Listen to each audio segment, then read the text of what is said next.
In 3, 2, 1, action. Hi, and welcome to the Technocrat Live. I'm your host, Matt Newhall, and this is my guest, Conan the Librarian. I mean, Mike Kempf. What's up, man? Tales from the bottom of the ocean. Tales from the bottom of the hiatus. What? This is if you don't know who he is, this is Mike from Tales from the Bottom of the Ocean. So he's a Area 22 regular. They've been off for a couple of weeks. I know you wanted to. Yeah, I don't me and Austin got jobs.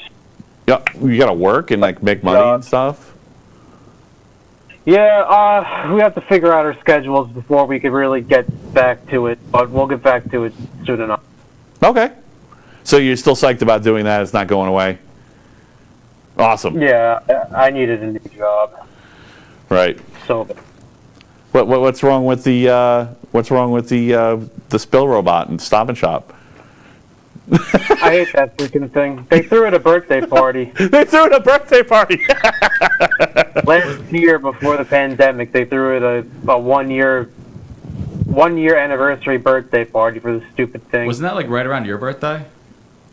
It's like 2 months prior. Oh. They never threw me a birthday party. That would be awesome if you guys had a monkey knife fight in the parking lot over your birthdays having a collision, but I guess it wasn't close enough.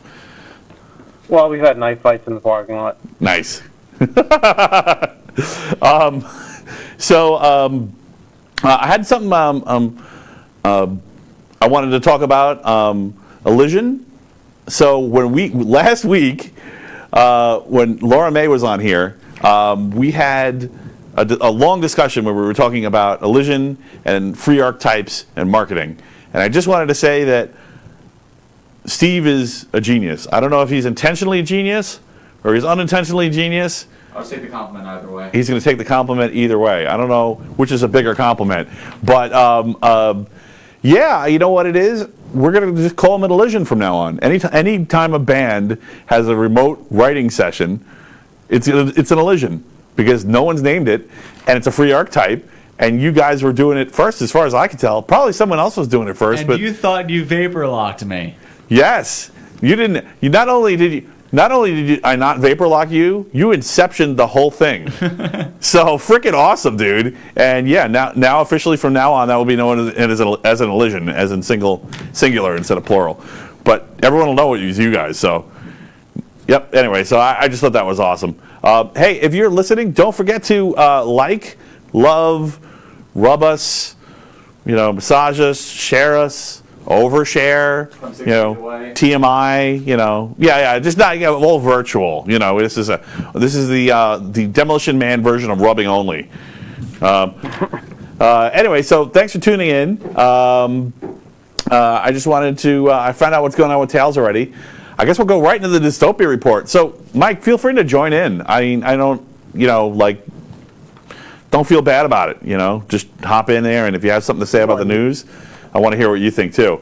So, Dystopia Report. Renaming things whenever the hell we want. Oh, yeah.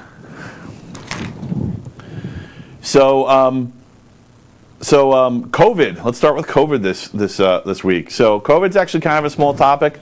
I actually have a supplemental sheet because I've actually been getting into some fights online with people. They're mad. Yeah, What? I've seen. Yeah. People have been getting mad at me because I have not, they think I'm a poor citizen because I have not gotten a vaccine shot. Yeah, and to them, I'm not super comfortable getting it either right now.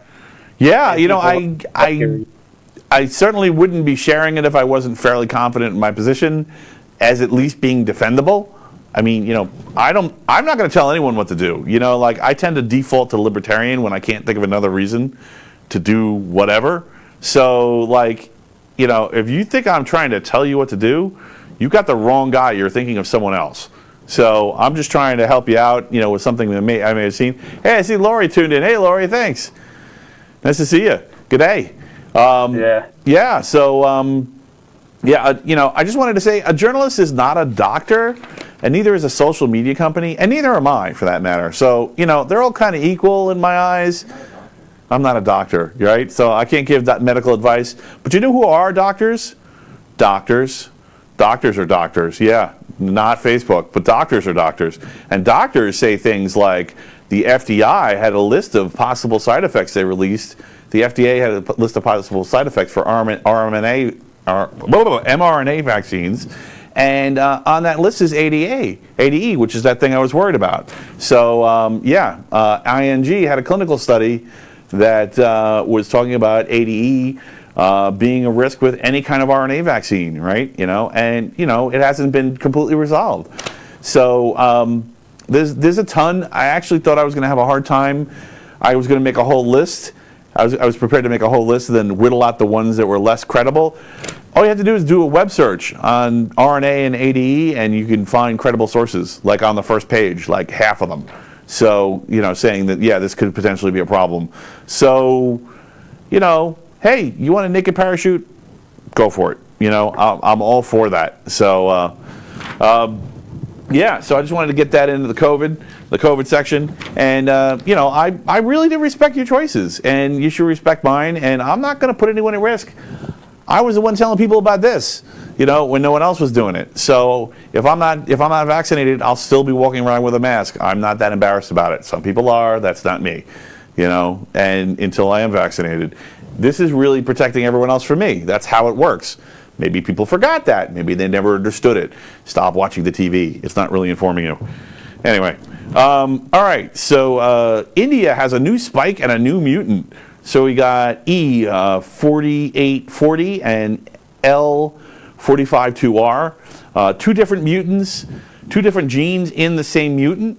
So one of the things that's scary about this is they're also having a spike in cases at the same time. So it's kind of hard to see what's. It's not clear that they're related entirely, but apparently the prominent strain that is showing up in India is a strain. So it's not clear if it's behavioral. If it's a lack of NPIs or if it's a strain that's particularly contagious. That is the way that viruses usually mutate, so maybe it's more contagious. 80% of the people in Wuhan with COVID-19 antibodies never showed any symptoms. So I don't know why this didn't come out sooner, but apparently it's now, I think it might have leaked that Wuhan, all the people who were sick in Wuhan did not show any symptoms. There was no evidence that they were sick. They just got sick, and that's it. And we don't really know why. So kind of scary because, of course, it's good because it means that the disease isn't as dangerous as we thought it was because more people got it than we thought. But it's bad because it's more contagious than we thought it was. So the R value is higher, but the death rate's way lower, which kind of points it more at like a normal flu. I don't know. I'm not getting involved in the political takes on this. I think they're all dumb. So let's see. All right, let's get on to science. So check this out. I don't know if you guys saw Gravity, but that's actually happening. So yeah, there's a decommissioned satellite from 2013, the NOAA-17. Apparently it's broken into at least 16 pieces. So it may be more than 16 pieces, but it's at least 16 pieces. And now those pieces are flailing around wildly in varying orbits. So I'm not sure how much of a threat this is to other satellites or other orbiting bodies, but this could be a huge deal. I don't know why the press isn't covering it, maybe because it's too catastrophic. There's definitely more satellites going up every day, so, I mean, even if it isn't a risk today, it could be in the projected path of a future satellite too. So it only takes one major collision to create a lot more collisions. So it's game on. Satellite pinball. All right, so the ZEB2 gene. So this is kind of interesting. If you haven't heard about the ZEB2 gene, this just came out. So apparently there's a gene that changes the neuron shape both in humans and apes. So they think that this may have been one of the key genes to making people people. Essentially, what happens is it takes it from a cone shape and makes it into almost like a cylindrical shape with a ball at the end. And one of the effects of that is you can have 3 times the density of neurons in the same space. So Chip zone. it's the chimp zone, right? It's the chimp zone to the human zone and back again. So, and if you're wondering, how are they experimenting on human and chimp brains? They're not. Actually, this is all simulated. This is a simulated DNA. But yes, they've actually pointed to a real gene, and they were able to confirm that that gene is there. So theoretically, if they were to do experiments, they could confirm that this was real in actual humans and actual apes. So yeah, looks like they found one of the genes. I don't think this is the CIV gene, but one of the things that I'm kind of encouraged about this specifically for CIV gene, which is my novel scientific psychopath theory, is that if this is able to be used in apes to make them a lot smarter, and they're still dicks, then so to speak, it may provide some anecdotal evidence for scientists that, oh, hey, maybe being smart doesn't make you act like a human. It just makes you maniacal. So, which is pretty much what I would expect to see in this case. Yeah, so it definitely looks like it would easily make animals at least significantly more intelligent. I don't know if it's going to be one-to-one, probably not, in like a linear fashion. I know I remember they did an autopsy on Einstein's brain, and he actually had a higher neuron density. I wonder if his neurons were shaped differently. I'm kind of curious to see if that gene was in there. Anyway, that's way off topic. So science can get it wrong. Apparently, all those horrible videos and stuff that you watched about the damage that marijuana can do to you were wrong. They're just a lie, because New York is going to be making pot legal on April 1st. So I would say, please... On April Fool's Day? On April Fool's Day, I shit you not. I'm gonna have a doctor on that. So in case you don't know, this is important for the Corona stuff. I'm gonna have a doctor on. He definitely wants to talk about Corona on April 1st. So we'll probably talk about pot too, because that'll be the day they're enacting it. Double check. I have a lot. You might want to smoke on the 2nd and check the news again to make sure they weren't April 1st jokes. But yeah, apparently they really are going to make pot legal on April 1st. And they're talking about having dispensaries as early as December 2021. So yeah, the details of the story were 3 ounces. That's a lot of pot, man. That's a really big joint. I mean, that's like months and months of. I guess it doesn't matter if you're gonna have dispensaries anyway. But yeah, legal pot in New York. There's not a lot of states left that don't have legal pot.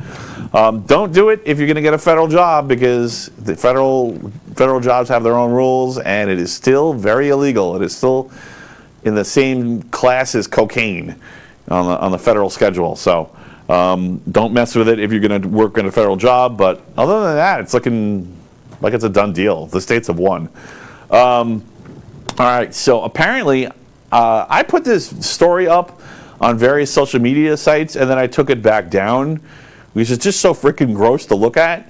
But apparently, and maybe Lori can confirm this is true or not true, there is a mouse plague in eastern Australia.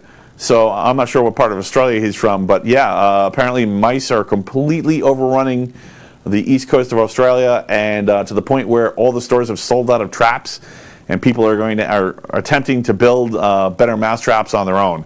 So kind of crazy. Seems to have to do with all the other plague-like activity, like the forest fires. The other problems they have seem to, and the floods. It seems like they may have created a situation where there's an abundance of food. I know they have a problem in India with this, because bamboo only flowers there like every 18 years or something, and when it does, there's a massive rodent infestation. Lori said yes, they are having the mouse problem. So I'm so sorry about that, man. It looks really gross. I hope it doesn't lead to a snake problem. And then, and then what eats snakes? I guess honey badgers, and then a honey badger problem, and then maybe like a lion problem. More out in the country, okay.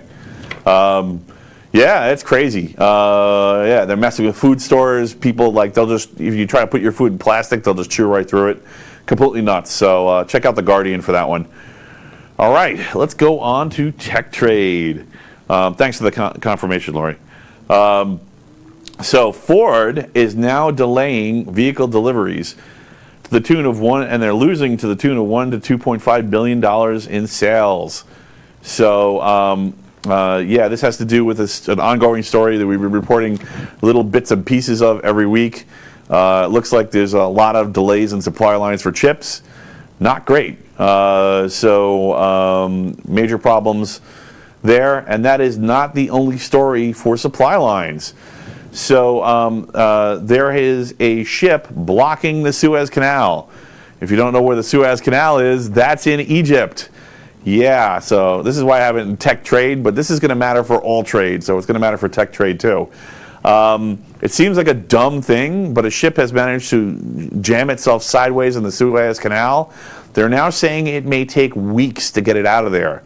I've even heard speculation they may have to unload all the cargo to lighten it enough that they can get it off the shore. So I have no idea how it got like that, but if its GPS was messed up or if somebody was drunk or what, I think they're not. I think the captain has already apologized, but that implies he did something wrong. Why did he apologize? I don't know. But yeah, so it's called the Ever Given, and it's the company that controls the ship is Evergreen, and it's just a huge ship with I don't remember how many containers, but it's stacked at least 8 or 10 high. So the Suez Canal has in 2020 it had 53 ships a day pass through it. So huge container ships with maybe 10,000 containers, 53 of those. Basically Europe commerce just got cut in half. Probably more because a lot of their Captain Whoopsie, yeah. Yeah, definitely. I wouldn't want to be him right now. So yeah, not great, and I'm hoping they solve it. I do have kind of I can put my tinfoil hat on this about a bit. So I do kind of have a conspiracy theory about it, which is like, like I have to wonder if they're trying to stop a ship from getting someplace, and they're just blocking the whole canal. Like someone has sabotaged a ship to block the whole canal. If it's so vulnerable, it seems like it would be a simple thing to do. All right, so that's it for that story. And apparently somebody is selling a fart. Yeah, this is the Post. Some guy is selling his farts for $85 a pop as an NFT. So yeah, I'm really tuned into this NFT thing now. Thanks to Laura for pointing that out. I was just missing it. He just eats more protein. He can just up his, he can up his intake and outtake. It's perfect. Yeah, I mean, calories in, calories out. You just have to figure out what the cryptocurrency mining cost versus how much bean burritos he has to eat is. And I feel like this is somehow a more crass version of like the Belle Delphine with the bathwater. Yeah. Yeah, I think it's exactly what it is. It's well, I think it's just the sound of his fart. I don't think you actually get the vapor, although I suppose that's possible too. I mean, they really are. NFTs are really they're non-fungible tokens, and they're just contracts really. So you could make a contract for anything. So anything you can make a contract for, you could.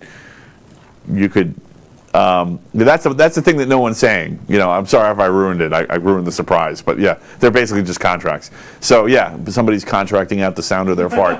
Mike. What? Conceptualize your... I'm commenting in its feed. Wait a minute. I thought you were Mike. What? How does it? Oh, you're just commenting while you're on the show. That's weird. Yeah, I don't know. I feel like I'm tripping out here, man. What's going on? You can just talk to us.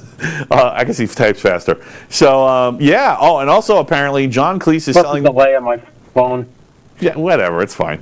And apparently John Cleese is selling a sketch of the Brooklyn Bridge.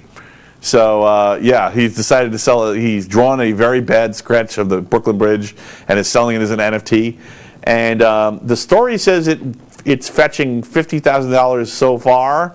It's an auction. But when I looked at the auction, it was only $35,000. So maybe that's a Walt Tutzer Mangrove and luxury yacht situation. I don't know. It's a Monty Python joke. Yeah, so, yeah, apparently people are really getting into this NFT thing and think it's hilarious. I kind of do too. So yes, I'm all for the NFTs. I don't see the harm in it at all. I hope they're not used as an excuse to shut down all cryptocurrencies, which is the rumor swirling the drain. I did not have a source for that because It feels like trial balloons, and there's nothing official from someone who can actually cancel it. I guess it would have to be Congress, right? I mean, you couldn't really make it illegal without Congress. But I think they definitely could make cryptos illegal. I really doubt it. I think it's just a rumor. I doubt it. They would crush the United States standing. Enough rich people have crypto that they wouldn't do that. Yeah, no. People who can afford lawyers that will get you killed through legal means, of course, have cryptos. So they've crossed the Rubicon already. I don't think they can go back. Horse is out of the barn. All right. Did I throw enough metaphors in there? All right. Tech. So apparently, now this is a rumor, but it has a source. So there's a couple of different people on Twitter. Actually, damn it, I forgot to put their name in the post. But actually, you can find it if you look for it on Twitter. There's a few people claiming to have found undocumented microcode in Intel chips, and it's like Ring Zero kind of stuff where you can control the whole chip. So, like, if you know about these microcode, how to access this microcode, you could theoretically jump the operating system and control all of the computerization, the entire operating system, and yeah, not good. I don't know why there's an undocumented mode in there in the chip. It kind of feels spooky to me, like it might be an intelligence thing. If you search for this, unfortunately, and you look for it in the news, thanks to Lee for the story. Good story. Yeah, if you look for this in the news, all you get is a similar occurrence a few years ago, where there was also an undocumented register that was found in an Intel chip. But yeah, this is actually a new story from the 20th. All right. So, you ready for some white pills? I know it's the dystopia report, but we're gonna have some good news. Like Coke? Yeah, I mean new Coke. Is that legal now too? I don't know. I mean, marijuana is Schedule 1 and Coke is Schedule 1, and marijuana is legal now. Maybe Coke is legal now. Try that one in a traffic stop. All right. All right. Free software. This is not legal advice. I am not a lawyer. Free Software Foundation uncancels Richard Stallman. So amazing. I'm shocked at this. I mean, of all the people that got canceled, I would expect it to be him. He wasn't even accused of doing the thing that got him canceled wasn't even the thing that he was accused of doing. He was defending someone else who said that they may have been set up and been tricked into like a honeypot. And people were like, no, that can't be it at all. And they canceled him because apparently he's kind of lecherous in his normal everyday ways. And I've heard stories personally, secondhand stories, like one person way, 1 degree of separation, people I trust who have confirmed this. But also, he's probably autistic. And this is probably, and this is definitely a symptom of autism, where shiny things and pretty girls make you look. And if you don't spend your childhood training yourself not to do that, you do it. And there's nothing you can do to help it. So, yeah, I mean, Laurie's like, cocaine is legal? Only if you work on Wall Street. Otherwise, no. The rest of New York, it's illegal. It's legal from, pretty much around the Spire area. Coke is one of those things where it's cool when rich people do it, but bad when poor people do it. Yeah, Westchester and Wall and Broad. That's the only places it's legal. Yeah. So, all right. So yeah, I'm really psyched about this. This is really good. I'm really worried about cancel culture destroying the fabric of our society, of our social union. And we need some uncancellations, or at least the intervention of the public in protecting someone who's about to be canceled, and saying, well, look, they weren't the best person, but they don't deserve to have their entire life ruined for this. So I'm glad to see someone get uncanceled. By the way, that has a lot to do with what we're going to talk about later. Oh yeah. So, yeah, it does have a lot to do with what we're going to talk about later, and that's one of the reasons I saved it towards the end. Not only is it really important and it's good news, It's like the only good news, so don't worry. We can be super negative if you want. You can go anywhere you want with it. But yeah, I mean, he was the chairman of the Free Software Foundation. He's no longer going to be the chairman. He's just going to be on the board. And actually, so this is kind of an interesting thing. You know, when it comes to people that have mental illness, I think this is the right approach. You know, letting them continue to work, be part of working, assuming their mental illness isn't completely disruptive to the workflow. And when I say completely disruptive, I mean, on a regular daily basis, where everything stops and you have to deal with their mental illness. But maybe you don't want to put them in charge. Maybe just have them be part of a group where other people can help supervise them, and then they can interact on the level. And that's exactly what happened here. He's no longer the chairman. Now he's just on the board, which is probably the appropriate reaction to this instead of what they did before.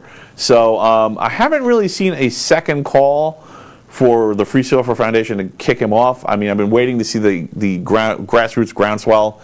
It hasn't happened. So I think maybe people got the message that really they were just attacking a mentally ill person, and that what they were doing was shameful, and hopefully that's managed to get them to stop. Because it also happens that the Free Software Foundation is incredibly important to open source and to Linux and to all free software development. Yeah, I mean, free software and open source are probably goners without the Free Software Foundation kind of going out there and all the way in left field and saying the most extreme case where everything needs to be free, including the microcode on your boards. We need somebody doing that, because there's giant corporations doing the opposite position from that. Oh, and this last one is just all good news. There's not even a previous negative downside. Apparently, there is a New York City bill that just was introduced on the 24th, so yesterday, to prohibit guns on police robots. So, wow, we're actually not going to wait till robots are murdering innocent people to prevent robots from having guns. I didn't even think New York City could be this smart. They're so dumb with so much else. So, wow, good job, guys. And I hope that bill gets passed. It is not a law, but it is a bill. Hopefully it gets passed, and I'm looking forward to not being completely ashamed of how tech ignorant we are. All right, so that's it for the Dystopia Report. Woohoo! We're not all going to die. All right, so you don't like that robot in Stop and Shop, did you? How do you feel? Was it weird? Like, are other people? I know, like, you have specific opinions about it, but were other people pissed about it?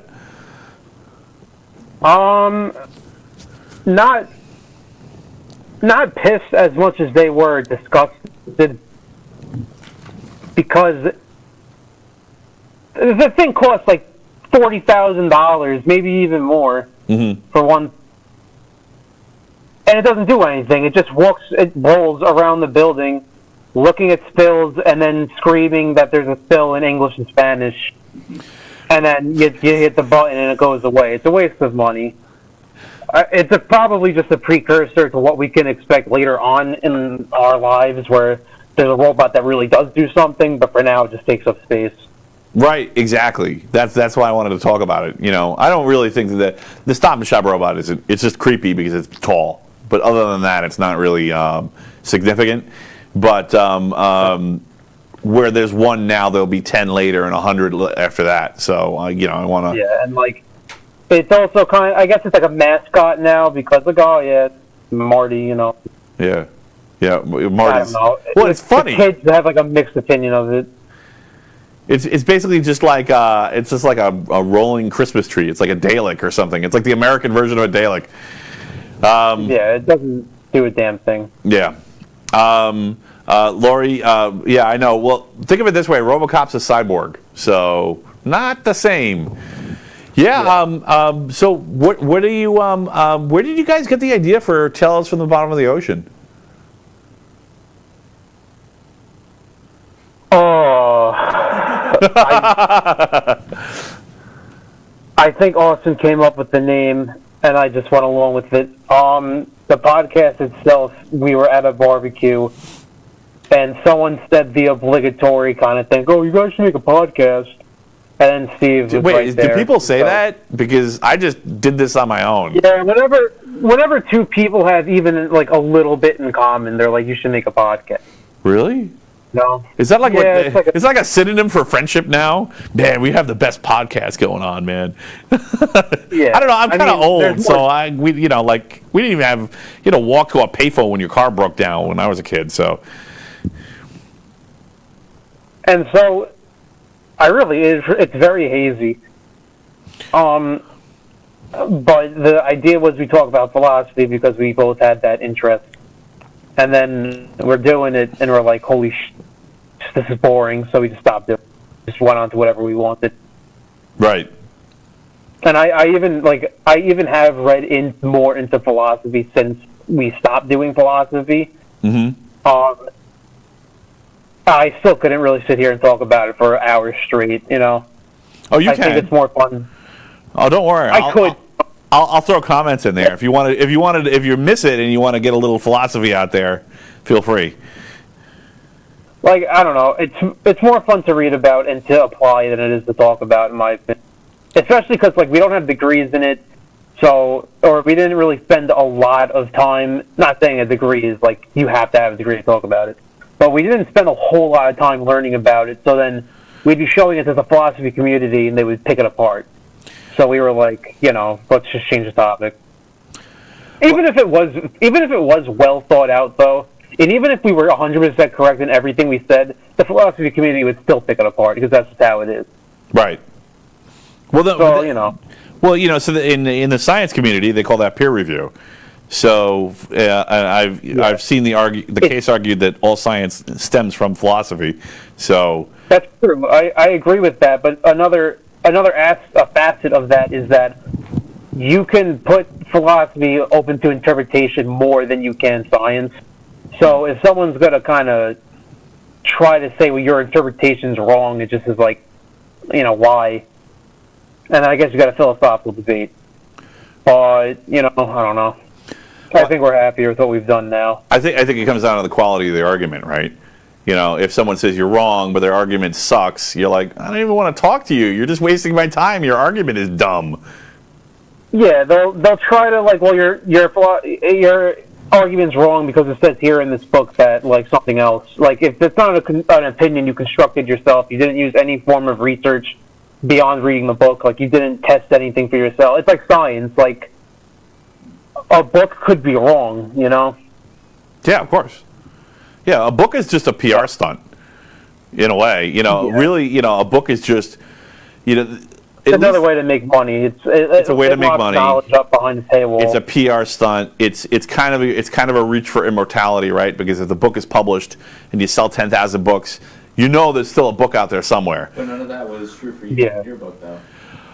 Well, my book was weird because it wasn't really a book; it was a file. But I did that on purpose. So, and actually, if anything, my book is probably more immortal because it's probably been dumped into a directory, which was dumped into a directory, which is dumped into a directory, which is dumped into a directory called old hard drive, which is dumped into another directory called older hard drives, and will just continue to be carried forward as long as hard drives continue to get bigger. And no one will even think about the fact that my book is on their hard drive. So yeah, I mean, it's more immortal.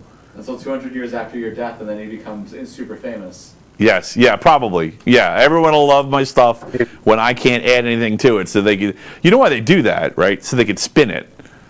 That's why that's why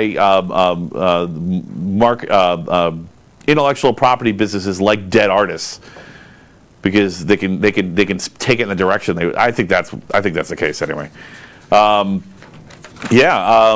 Cool, man. That's actually a good version of the story, and I'm glad to hear you don't hate philosophy because I'd have a lot less questions.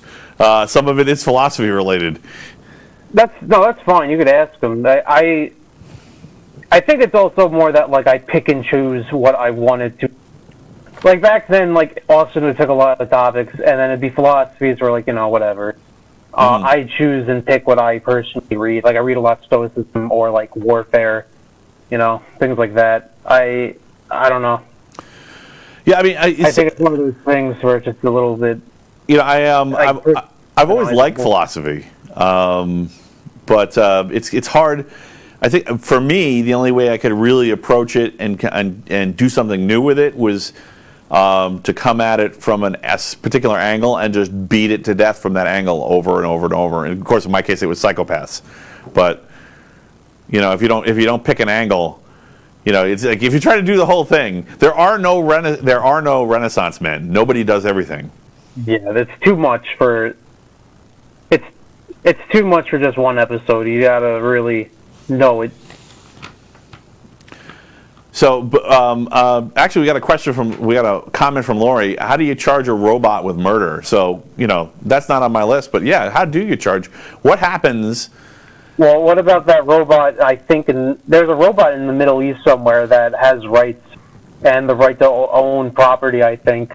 Okay. So if you could give a robot rights, you could definitely take them away. So just turn it off for a little bit. I guess it might be like a corporation legally, right? Yeah, you could make a robot's life start and stop at convenience. So if it acts up, turn it off. Here's the problem with a corporation, right? A corporation can't die. It can only start or stop, right? There is no risk of the end. So that's one of the problems with making a corporation, treating it like a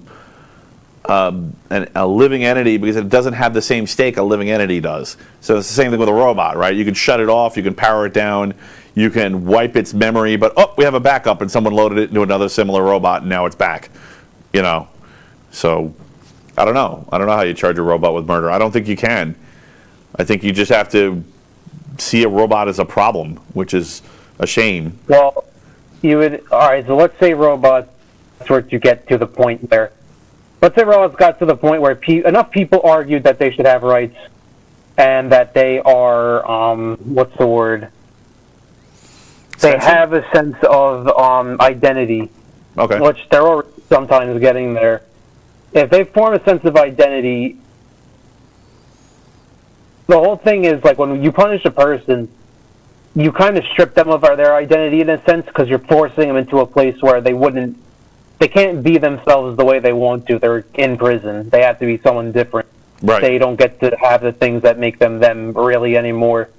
I feel strongly about the prison system. We can go on that forever.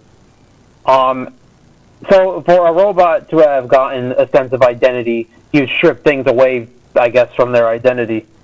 But the whole thing is, since humanity are the people that gave the thing identity in the first place, like, are we really taking its identity, or are we just looking at it and projecting our own identities onto that and saying, oh, it must have done a good job because the robot's like screaming and crying or whatever? Right. You can't really punish it in a way. You can't punish it in a way beyond in a way that would make it. You can't punish it. It's just turning it off. The only meaning it would have to punish is for the the people themselves. Like, it just wouldn't. You can't do it. So one of the things I figured out very recently, and I got into a lawyer tried to get into an argument with me about it, and then they kind of hit a wall real quick when they realized that there was no way to argue it.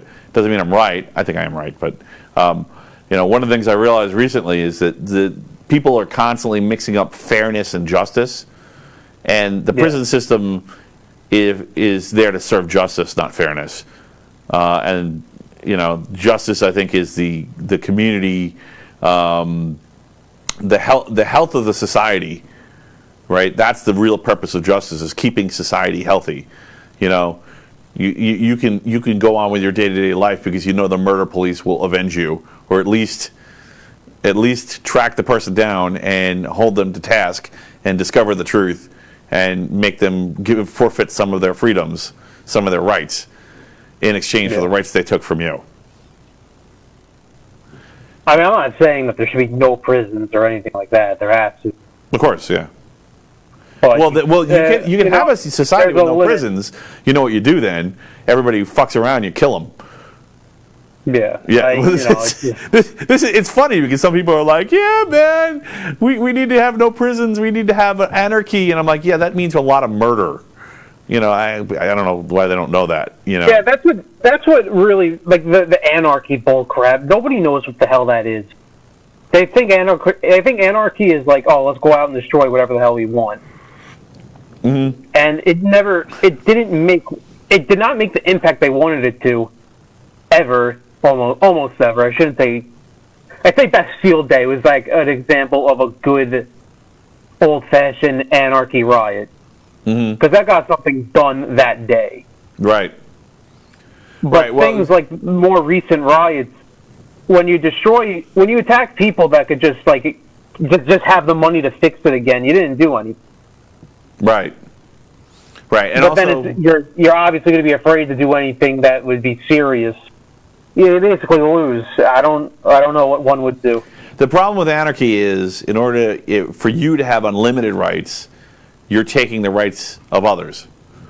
Yeah. Yeah. So, like for you to have maximal rights, for me to have all the rights I possibly could have, every kind of right that someone might assign to me. People could argue about what those are, but at some point it's going to collide with someone else, and one of their rights is going to be infringed by one of mine.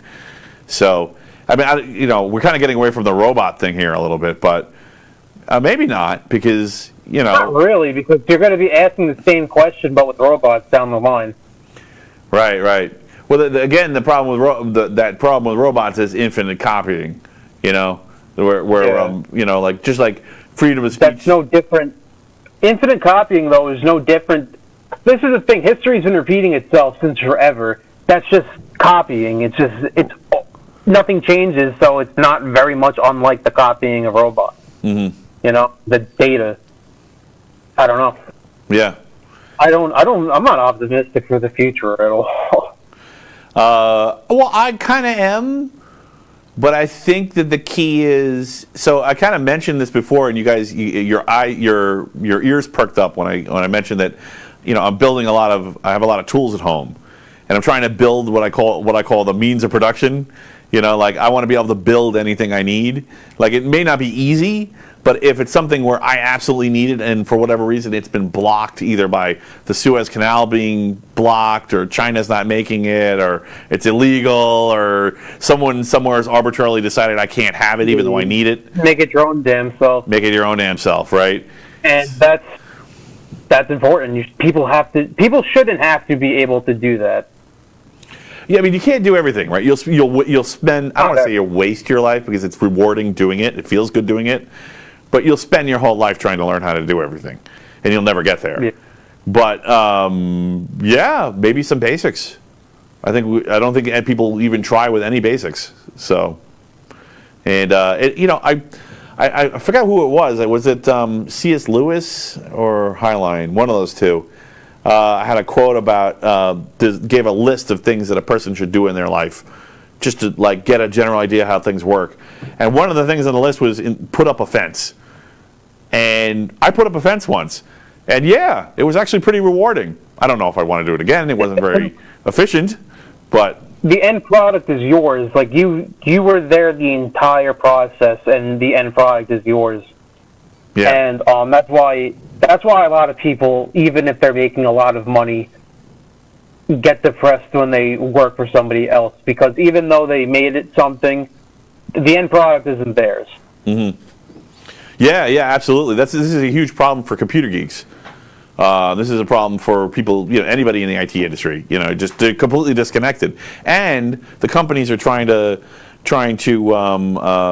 cordon it off so much, so that for security reasons, so they can hide what they're doing from each other, so nobody knows the whole product, so no one can steal it. But it just makes them feel even more detached. They're working in a cubicle farm. They're working on a little tiny piece of code, and they don't have a lot of connections to the other pieces of code. They're just, It's totally soulless. The puzzles may be difficult, and that may be rewarding, but you don't have any connection to the end product, other than knowing your name's in there somewhere.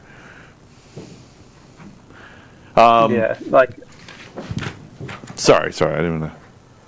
No, I'm not. I could disclose that, I'm going to be working at a library, right? I threw that joke in the beginning, and I wasn't going to say anything more about it. I left it up to you. Oh no, I'm not saying where it is. But the fact that I'm working not really for a corporation, but more so a service just makes me feel better. Dude, I totally tripped the other day. I was watching a video talking about the origin and the meaning of the early Simpsons episodes, and they're talking about how, like in the beginning, Homer Simpson was insanely jealous of Flanders and whatnot, but by about season 8 or so, he decided he was content, and he was just going to live his life and mooch off of Mr. Burns and do as little as possible and be as incompetent as possible and just coast. And you know, I kind of get that. You know, I could see how someone could get into that. And I guess the good thing about working in a small job like that, you know, I had lots of small jobs when I was younger, and you know, it's actually more rewarding than the big ones sometimes because you actually can see what you're doing. You know, like when I worked at a seafood counter at a supermarket. And, you know, I cleaned the seafood counter up every night. If it was really clean, I felt good. And I knew, like, logically, my brain, I'm like, what? I'm ridiculous. Who cares? This is just a college job. But it felt good. I felt good about doing a good job. I don't know. Anyway, so how did you and Austin meet? We both went to the same college, and we were in the cafeteria. And this is also such a blur. He just kind of came out of nowhere and just kind of started following me. Not following me, but like, you know, like we just started being in the same places at the same time. And it just happened. Oh, okay. Cool, man. You just talked and you're like, oh, this guy's not full of shit. Or maybe this guy is full of shit, you know. And you're like, yes, that's my style. It's just one of those fate kind of encounters. Yeah. Yeah, there's a synchronicity when everything just lines up, and you're like, what? Yeah. You know, in Christianity they call it grace. You know, but you know, I guess it's just. I'm sure a lot of. I don't think all religions have a word for it, but I think most do. So you're a martial artist. I don't know if everybody knows that about you. What martial arts do you practice? Right now I got Steve into it. Steve's like, yeah! Yeah. All right, dude, don't kick my ass. Don't get weird, all right? My main martial art. What is it? Is it it's karate, mostly judo? Throws, grappling, throws, chokes, joint locks. Judo. Although we do like the original version before the here. Oh, this is going to be a rant. Nice, go for it. Okay, so all right, so the Olympics screws over every sport known to man. Okay. All right, I buy it. Let's just get that out there. Especially the combat sports, so boxing, wrestling, judo, taekwondo, and now karate, right? Mm-hmm. They decided they want. It first started off with wrestling and boxing, and then in the late 1800s or early 1900s, the creator of judo got judo on the board. Before that, I think taekwondo got on, and then I think last Olympics karate got on. And these are all distinct things. The Olympics, however, thought they were too similar, so they started. Judo and wrestling were too similar. Taekwondo and boxing were too similar. Mm-hmm. So they stripped apart the strikes from Taekwondo, and they stripped away a lot of the leg attacks and leg locks from judo. So, and then beyond that, judo originally had striking, and the striking was an integral part of it because in order to get a good throw during a fight, you have to soften somebody up through punches. Mm-hmm. Punches, kicks, elbows, whatever you have to do, throw them, end it, get out of there. And that fell out of the curriculum because it wasn't, I guess it wasn't deemed safe, and so it fell out of common practice. Combine that with what the Olympics has done, it's just a completely neutered martial art. So what we do is we keep everything traditional. We keep the strikes. We teach you how to throw from a strike, how to choke from standing up, how to, all that. I got stabbed with a pen the last time we did it. because we were doing knife defense. That sounds. something. That was my high school art class, but continue. Yeah. So yeah, and then we had been doing it through PAL, which is a school service. I was getting lessons for free because I was doing it since I was a kid. I became 18, and a few of us became 18, so we got to sign up to be assistant coaches. Mm-hmm. So we would help teach the children, and then after the children were done, we would all go on to keep going and learning. But since COVID happened, we haven't had PAL back, so now we're literally just doing it at a park until we can find 4 walls. And Wow, so you're doing your dojo is the park. yeah, Yeah, For Eagle now. Fang. Yep, like Eagle Fang. Nice, awesome. We even Sensei even wore Eagle Fang shirt when we did it. Nice. Well, it's fun and like I like what we're doing, but I really want to get our own establishment soon so we could take on students and I could Well, you were make a job planning on at doing that before COVID hit, right? Yeah, I've been doing this since I was like sophomore, junior in high school, and then before that I did karate, but I didn't really like it. Mm-hmm. And the same teacher taught me boxing as well. Right. Well, that's interesting. So you've had experience with karate, but you just didn't feel it like you feel judo. Yeah, it was. You couldn't hit to the face, which I thought was like the minute someone punches me in the face, I'm going to be screwed. So forget it. Right. So you're And looking then at this. karate's got the stigma it has. So it's an art, but also it's there's a practical aspect of this for you. Yeah. I mean, that's what and I it also love. looks good on my security resumes. Ah, okay. Yeah, I see. Yeah. That's what I love about martial arts. I mean, that's why I like. I've been totally psyched about UFC. And that Yeah. it shows all the. It actually shows how ridiculous some of the non-applications are of some of the martial arts. And forget about the weed. The UFC took a very long time to get to New York, all things considered. Mm-hmm. Yeah, New York is.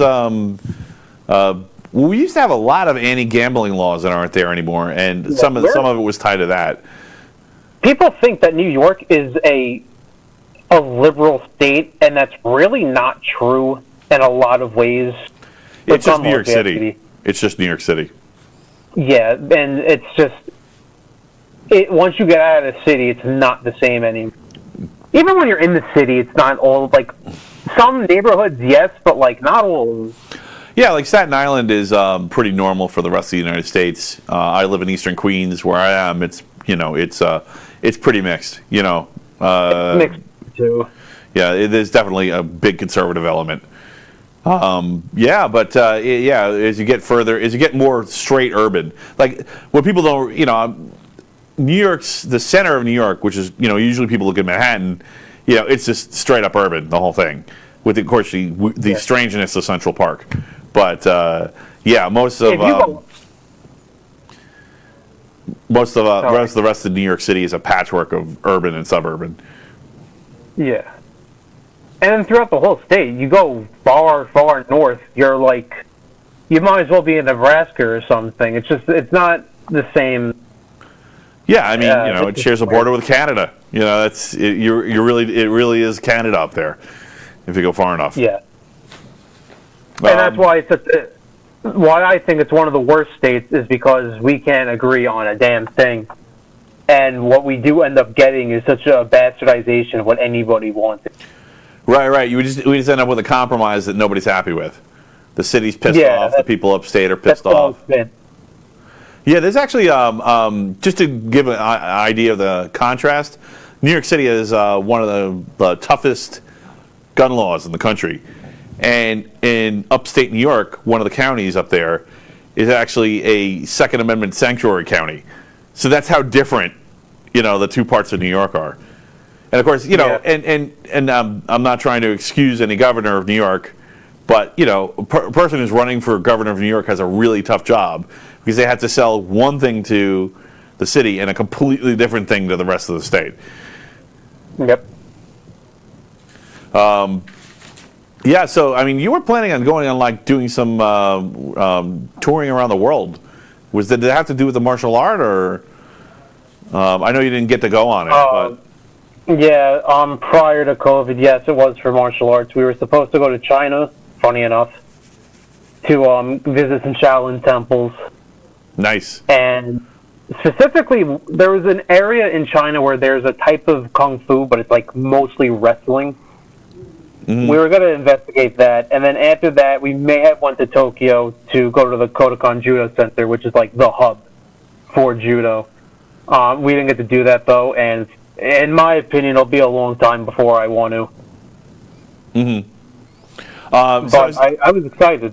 I seen some video of of localities in China, and it seems like every town had some kind of kung fu school, if not multiple ones.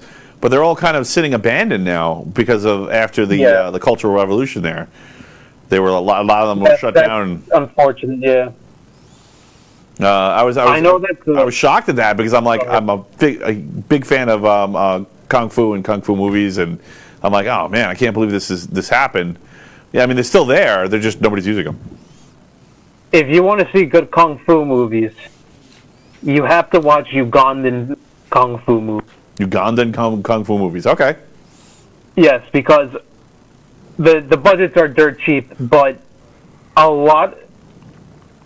I don't know how to describe this, but for one reason or another, the people who can afford it go to China and learn kung fu. They bring the knowledge back to Uganda, and then they make these movies where the production values are super low, the plot is not really there, but the fight choreography is some of the best shit I've ever seen. Wow. Okay. Cool. It looks like they're just actually fighting. Like they're all just kung fu fighting. My wife and I are huge martial arts movies fans. So, and I'm the least martial artist type person in my family. So my kids are just about black belts in Taekwondo. My wife's a brown belt, and I just took some judo, and I'm big. Leather belt. And I'm leather belt. Meta degree 11. I'm metal degree 11. I was in the middle of getting my black belt test, and then COVID happened, and that shut it down. And I really got to get it because it's been too long. I want it. Well, one of the things I was trying to tell my kids, they're just not ready. They're too young. They're too young to go any further. Yeah, children should not be getting black belts before the age of like 16, and that's even pushing. Yeah, I see that. I see that with them because I was trying to explain to them. I'm like, look, when you get to black belt, you're not just a student anymore. You're also a teacher. It's a give and take at that point, and they're just like, They like very dojos and evolved like the martial arts. Sorry, go ahead. Sorry, I have the delay, so I keep screwing you up. I'm sorry. No, it's okay. So I'm getting used to it. It's weird, but yeah, I'll get a proper setup one of these things. But so the thing about dojos of all different types of martial arts and all that, when they teach children, they're not teaching them the more advanced things, but they're not really compensating the belt color. So you'll have someone who's been doing it since they were like 5, and suddenly they're 17 with a black belt, but like they're still learning a lot of things, whereas if somebody started when they were 15 and they already have a brown belt when they're 18, they've kind of already... There's nothing... I'm not saying that like all those years the other kid doing nothing, but he wasn't learning everything.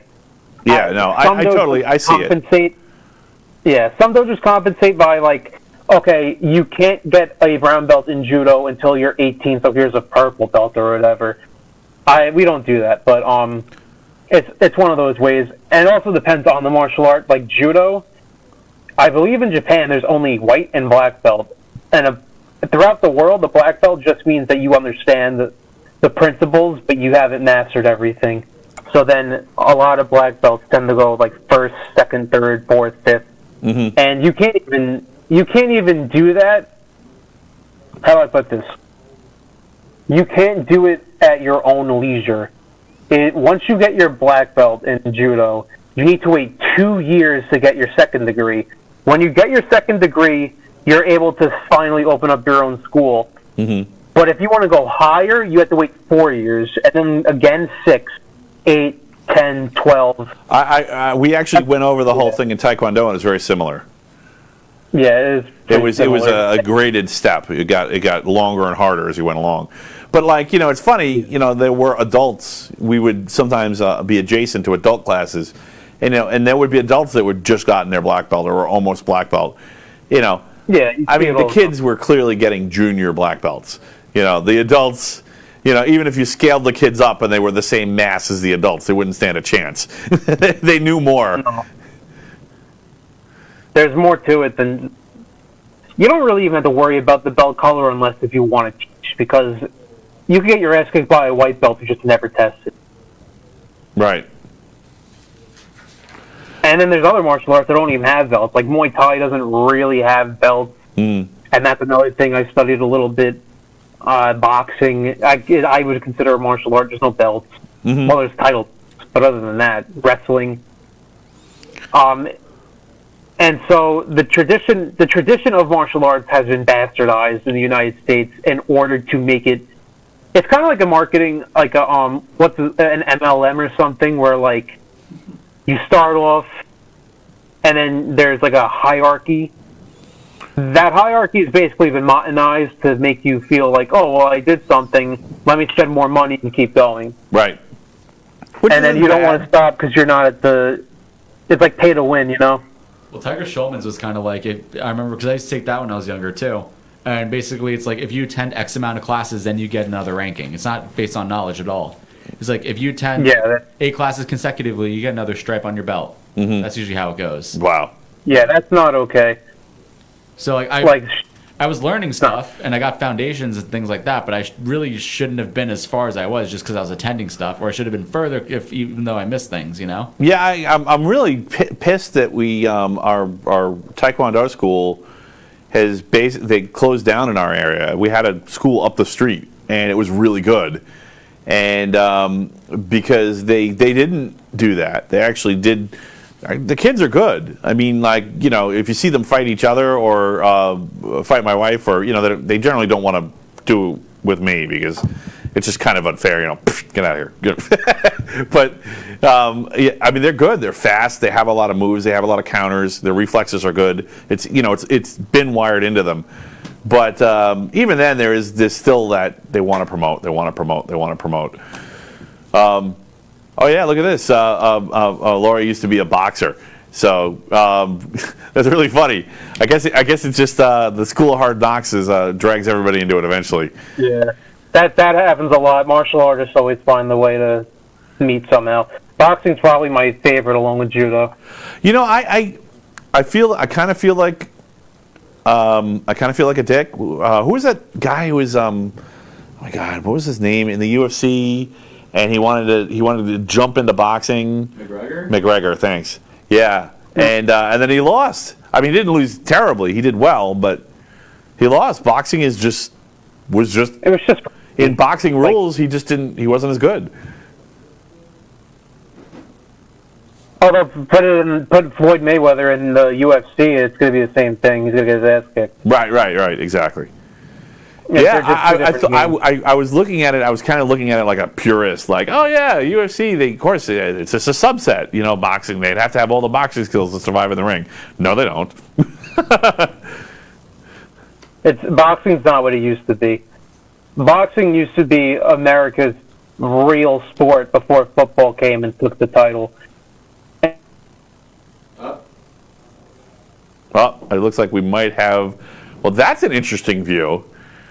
Wait, hold on a second. Whoa, look at it. Now you can see my hacks. No, I see your hacks. It's very cool. I like it. We're going to try to get Mike back. I was really enjoying that conversation. So was I. Yeah. Hopefully his phone didn't die. He's coming. He's coming. Okay, that's good. Sorry, I had no idea what happened. Mike, you got to turn on your video. Yeah, sorry. I don't know how I got kicked, but I got he's kicked. coming back. All right, nice. That was good. We managed to make weird noises while we. Please hold. He's returned. I was worried your phone had died. I was just ing the entire time. Did you hear what I said about boxing? What? Did you hear what I said about boxing? No. Hit me. I was saying that football. It used to be the biggest sport in America. Football took it over, and then MMA was the final nail in the coffin. Mm-hmm. Right. What do you think is more important, boxing or MMA? What I think is more important? Yeah, what do you think is more important? What's better? What's better for our society? What's a better sport? What's the better package deal, boxing or MMA? The thing with that is I don't think that people should go... How do I say this? The thing with MMA is that when you take an MMA class, you're really learning a lot all at once in a kind of muddled way. The way I would go about MMA is I would learn one thing and then go on to the next, or I would take separate classes for each. Mm-hmm. It depends on the person as to which one's better. But yeah, it really depends on a lot. Like the situation. Like, is it what's the context? No, that's it. I just wanted to know which one you thought was more important. Lori's saying boxing's more well known. No, that's true. Yeah, and it's got a longer history around the world. Yeah. And boxing was more influential. First of all, boxing's extremely old, and it influenced a lot of martial arts, like Muay Thai. You mean the fisticuffs? Took a lot from boxing. Kickboxing, even American karate has a lot of taken from boxing. Like traditional karate is very not stiff, but it's still, and there's not a lot of footwork. It's more about power. But boxing influenced American karate to kind of adopt the footwork and being light on your feet and all that. So I gotta ask. Sorry, you can't have one without the other. Yeah. I got to ask something about the coincidence of your philosophy degree and the fact that you're so into martial arts. Actually, I don't know how many people knew that you were this into martial arts, but I don't think I knew quite the extent either. But one of the things that one of the stories I really like is the Bruce Lee story, and in the folklore, and that he got a philosophy degree, to try to, I guess, find more direction inside of himself to make himself a better fighter. Was that anything to do with it, or was it just that? Well, I don't have a philosophy. But I do study it on my own. Right. My degree is in business. So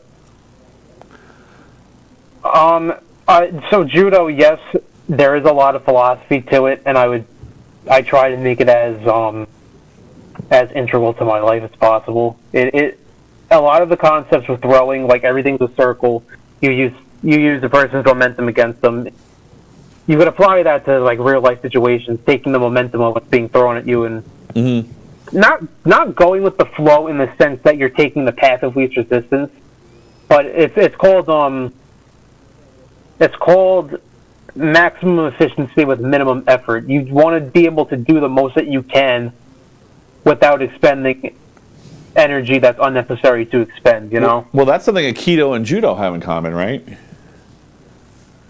The what? Aikido? Oh, yes. So Aikido I might have been blocking the microphone with my hand. Sorry about that. I thought you said keto, like diet. Yeah, the keto diet, yes. It's probably what he thought, too. I was like, what? What? Aikido? Meat? Aikido is a derivative of Aki Jiu-Jitsu, which is another derivative of Japanese Jiu-Jitsu, just like Judo. Okay, that's why. Yes, they are very similar. Okay. Yeah, I've heard that about Aikido. So what else in your life did the pandemic screw up? Well, for one thing, just not even training in Judo. We were going to have a dojo open, and I was going to work there. That got screwed up. Mm-hmm. But we didn't. Luckily, in the sense I didn't spend any money. Yeah. Yet we didn't lose any money, so whatever. That's good. That was one thing. Yeah, I'm sure there's a lot of senseis going through like IP Man too. Yeah. Just being ruined by what's going on in the world around them. No fault of their own. Um, Other than that, not a whole lot. The pandemic, like the closing down the school classes, only helped me because I got to take them online now, so I don't have to go commute. Yeah, I think there's some teacher unions officials regretting the decision making they made over the past year. A lot of people are going, Yeah. "Why are we doing this? What are we going into school for? Why?"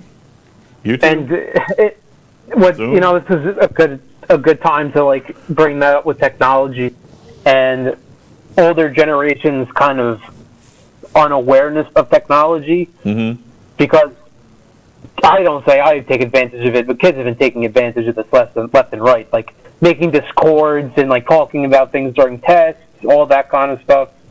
Like, and then they're wondering, like, wow, grades are going really well. Yeah, so it's kind of poking holes into the education system. Yeah, well, I'm not a huge fan. I like that there was a formal system in place, but it's definitely been corrupted to some degree.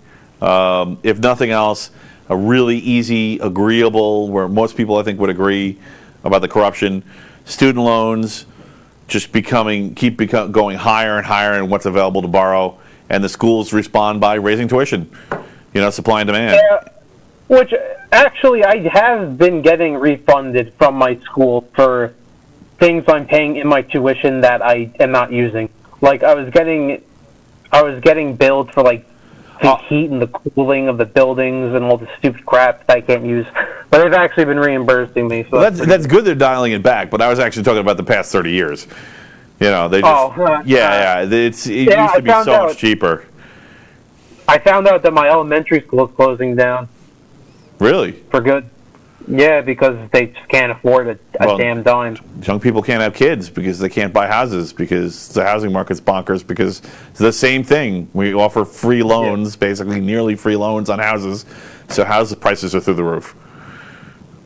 Yeah, it's stupid. Like people are wondering, oh, well, why aren't millennials and Gen Z having kids? Like, we can't afford it. I could have them in the back of a hatchback. How would that go? Yeah, I got really lucky. I mean, I'm doing the best that anybody in my generation. Generation X had it bad, but you guys have it really bad. I mean, we were, after decades of slogging, we were able to pull it off. But we really need to get back to. We need to get back to a point where you can have a family that survives off of one income. I mean, I don't think Gen Z is doing as bad as the millennials. In my opinion, because millennials kind I think they just gave up on everything. Millennials kind of just moped about it. But then you see Gen Z like invest. You see them make their own businesses and do all this crazy crap. Like it feels like we're just doing more. That's why I vehemently detest being called a millennial, because I'm not, for one thing. Yeah. But also, I just think that Gen Z is doing better off. Right. No offense to millennials, but I don't like being grouped together because we're very clearly different. Here's one of the things that everyone forgets is that we're all just victims of our time. I act like an Xer because I was around when X things were happening. That's it. That's the whole thing. If I was born before World War II, I would act like the greatest generation, right? Yeah. Which means I would probably have a potty mouth. And then you see there's been new waves of nihilism and atheism and things like that. And Gen Z just does it kind of better than millennials do, because millennials are like, nothing matters. And then they get depressed about it. And then Gen Z's like, yeah, nothing matters. And then they do whatever the fuck they want. But in a good way. They're more willing to take risks. Right. That also might just because they're younger, though. It might not be fair to say that has to do with the generation as it does. We're just younger. Well, the thing that scares me is I don't think you can be socially conscious without being able to give and accept criticism, and they're not good at it. The millennials specifically. Because and watch what'll jump in the chat. How dare you? See, yeah. Yeah. So, all right. So how do I put this? Millennials didn't grow up with what Gen Z had, like social media and things. They got that later in life. And a lot of millennials were taught from a young age that they're special, they're all this, they're that, and everything's going to be fine. And then Gen Z kind of also got that, but then you go on social media and then someone like calls you a loser, and then like or something, and like you just see everybody else, you see everyone doing better than you are. So then you're like, I'm not special, and I should do something about it, or they get depressed. Right. It's kind of black and white in that sense. Well, I mean, like this is like sometimes when somebody's saying something bad to you, it's to help you. This is the thing that drives me crazy when everybody's super hypersensitive when somebody says something they perceive as negative. It's like, look, if someone tells you your fly is open, they're trying to help you, right? I mean, even if they mock you while they do it, it's going to help you, this information, Maybe to not wear that pair of pants anymore because the fly's broken and it keeps falling down. But, if somebody tells you, hey, you got a booger in your nose, well, what if you were about to go talk to the girl of your dreams with a booger hanging out of your nose? Yeah, sure, it's embarrassing, but better your friend told you than... I don't think either generation takes criticism particularly well. Mm-hmm. And it's probably for different reasons, though. Sorry. You got to be more metal. Yeah, I don't know. I mean, just it's not even like, I'm not even saying that to the boomers were bad. I guess this is X is just used to being beat on because we beat on each other. Everybody beat on us. They're just like, yeah, whatever, man. It's became part of almost like a Viking culture. The thing with boomers is that they can take criticism from their elders because that's how they were raised, to respect their elders. Mm-hmm. So when someone younger than them criticizes, not just making a generalization, when someone younger criticizes them, they kind of think, well, I'm older, so shut up. Not. Well, you're supposed to respect your elders, and criticism could be taken as a form of disrespect, and they don't want to hear it from some... Then this is understandable. They don't want to hear it from somebody who doesn't have the experience that they do. Mm-hmm. But you also... and that's hard, and it's difficult now because, while they do have the experience, a lot more younger generations have the education. So then you get into the debate of education versus experience, which is just reflective on the generations that have gone past. Mm-hmm. I don't think that I would have the same problem with my children versus me and my parents or something like that. Mm-hmm. I think it'll be a bit different going forward because this has been the 2000s and the 1900s have been the most what's a good word for it? Transitioning kind of times where things just rapidly changed, and so the generations just rapidly and vastly different from one another. Well, the thing, I think part of what's going on, I think they're not totally wrong in the fact that they're trying to be more sensitive. They're right.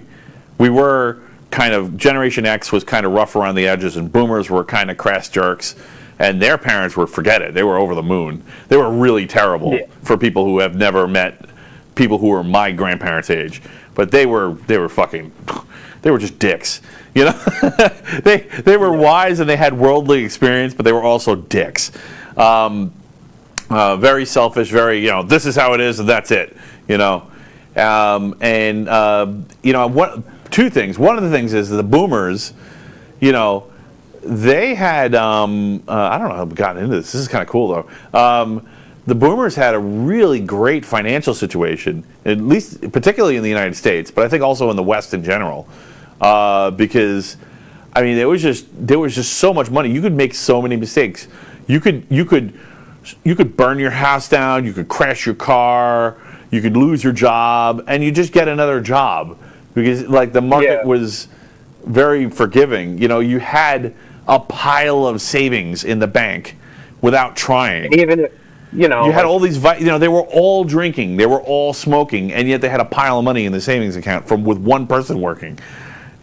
Completely different for X. X was just like, okay, I got to quit smoking. I got to be careful with my drinking. I can't go out to eat or do anything like that too much. I can't crash my car, and if I do, I got to drive a beater. And then the millennials were just like screwed. Yeah. And I can't blame them for being pissed.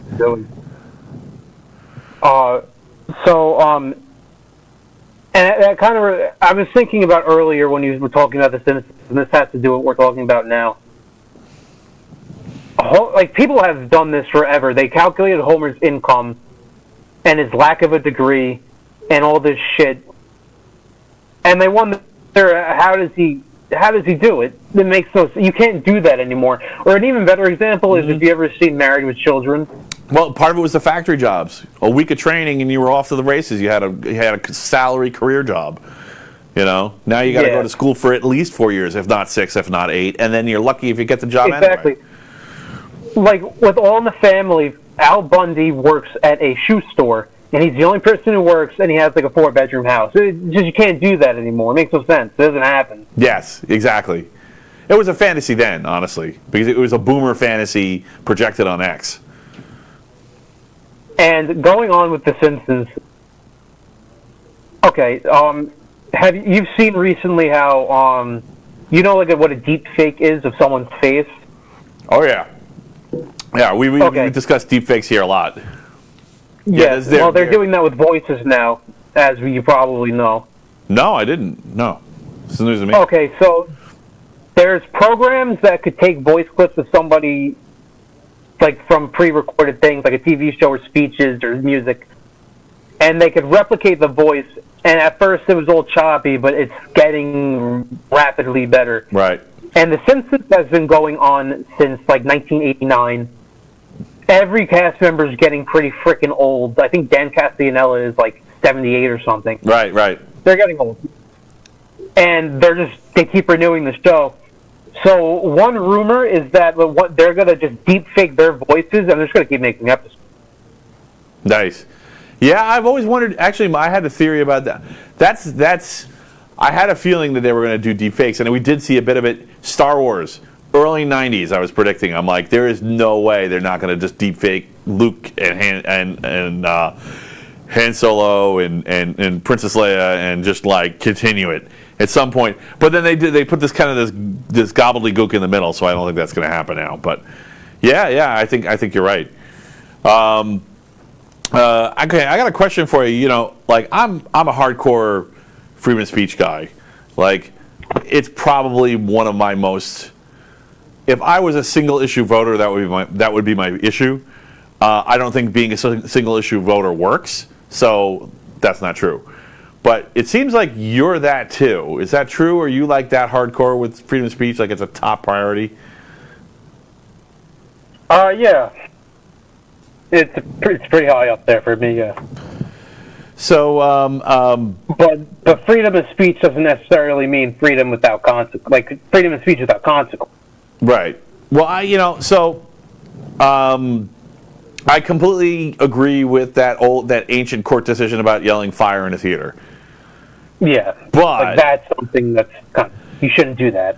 Right. So here's the problem. So I understand why we're pushing society to become more sensitive, right, and to be more careful about how I'm really good at politically correct. I don't give a shit about this personally. This is no threat to me. You know, I mean, I curse sometimes, but I can just stop myself. And I'm pretty good at phrasing things in a way where they're benign enough that no one can attack me. There's no vector of attack. You know, I'm pretty careful with how, and I've always been that way, so there's probably nothing in the past either. I've always been a little paranoid, so I kind of fell in that. Okay, so let me, disclaimer out of the way. So, what do you think is causing everybody to attack each other? I feel like part of what's going on is that records are forever. And the worst thing you said is now out there forever. And I had the advantage of when I was a kid, if I said dumb things or terrible things, they weren't forever. You know, you yelled it into the trees and it was gone. You know, and it was your word against theirs. But now it's on Twitter for, you know, even if you put it up on Twitter, a copy is made from one of the web crawling sites and then it's up there forever. Is that why we're changing? It seems to me that we should be more accepting of flubs, not less, because there's more flubs. A lot of it is deflection. You know what I mean? What was that? A lot of it's deflection. Oh, okay. If you make someone else look bad before they make you look bad, you'll be in the clear for a long while. So it's a preemptive strike. Yes, I think a lot of people who participate in cancel culture probably have something that they're guilty of that they never want to be uncovered. And I think cancel culture is inherently toxic. Oh, it's really toxic. I think it ends. It's toxic, but at the same time, there's a point where you should know better about what you're doing. Like Papa John, for example, probably shouldn't have done what he did. Mm-hmm. Dan Avedon. And then he said it'd be the day of reckoning, and then 2020 happened. So I don't know what Pandora's box he opened up, but he did it. Dan Avedon's situation where he, do you know about that one? Maybe, but go ahead. Mike, you want to tell that story? Or should I? About Papa John? No, Dan Avedon from Game Grumps. Oh yeah, he got canceled for virtually no reason because someone tweeted that he was grooming 17-year-old girls. It ended up not being true. The girl was like 21, and Dan Avedon's 42. So. And he was just friendly with her since she was 17 because she was a fan. Mm-hmm.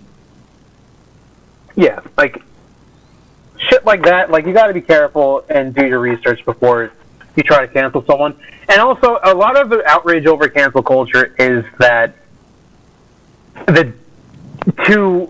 do I say this without getting political? Because I'm not putting it in a political aspect, but no, I know you. I know you can avoid it. It's not. Cancel culture tends to work in the favor of Democrats, but when Republicans have tried it in the past, and they always have been, it hasn't worked. So there's that kind of aggravation towards it. Yeah, I think it's because that was the center of power was very different back then. Yeah. Like that old phrase. You can tell who's in charge by who you can't criticize. Now we live in a world where typically the biggest buildings in a city are the banks, but back then, if you go back far enough, back to the early days of the country, like when it was first founded, the biggest buildings in the town were the churches. They were the ones that had all the influence. So, they had they did have a cancel culture back then, but it was that is true. As we got more laissez-faire, we beat that. As we got more laissez-faire, as we got more pragmatic, as the kind of the stiff religions influence waned, then I think it kind of faded away. I mean, witch hunts, burning witches at the stake is cancel culture. That was cancel culture, yeah, exactly. It's just cancel culture by another name. Yeah, another facet of cancel culture is that a lot of people who get canceled accept it, and that's the end of it. Mm-hmm. They don't really do anything else after that they could. Like, I think people have tried to cancel Eminem like 15 different times, and he just doesn't he doesn't accept it, so he doesn't stay canceled. Same deal with Bill Burr. Right. Yeah. Well, I guess if you have money and they don't care, nobody can cancel John McAfee. Right. John McAfee too, yeah. Yeah. You can't get canceled if you aren't human. Like I guess you'd say it. Like if you're a complete if you're a renowned pariah, you've already been canceled to the point where people wonder what you'll do next. So I guess you make it work to your advantage. Right. Well, as as an example on the extreme, maybe more on the left, as someone who was trying to be canceled by the right, Ozzy Osbourne. They were really trying to cancel him a lot in the 70s and the 80s. Yeah, you can't do it. You can't do it. He didn't care. After a while, it was just a joke. Right. He doesn't give it to him. It's like when, I don't know if you remember this part of Cobra Kai, when Johnny tried to get his stepdad canceled by threatening to get a Me Too hashtag against him. Mm-hmm. And he responded with, "Do you think I'd get where I am today if I cared about my reputation?" Right. Nice. Yeah, it's just there's that facet of it where people just accept it. It's there. So which hunts? I don't think it's going to last forever. Which hunts excluded? Because obviously that's final if you've been burned at the stake. But witch hunts excluded, one of the advantages that Christianity had in this situation when it was canceling people is that eventually it would uncancel people because one of the tenets of Christianity was forgiveness. So when you said sorry, if no one could prove that you didn't mean it, eventually you had to accept it. And it doesn't seem like there's any mechanism now for that. That's one of the things that scares me so much about it, because that feels like the witch hunt's not Ozzy, Yeah. I don't know. People are generally are more reluctant to forgive, and it's going to collapse in on itself eventually. Once everybody's canceled, nobody will be. This is awesome. We could totally deep dive on this for 3 hours, but I actually want to. I'm interested in the other questions you have. Yeah, I have some good ones. So, do you think the opposite of anonymity is authority? Or is it? Absolutely not. No. Okay. Because we don't even know who's really pulling the strings.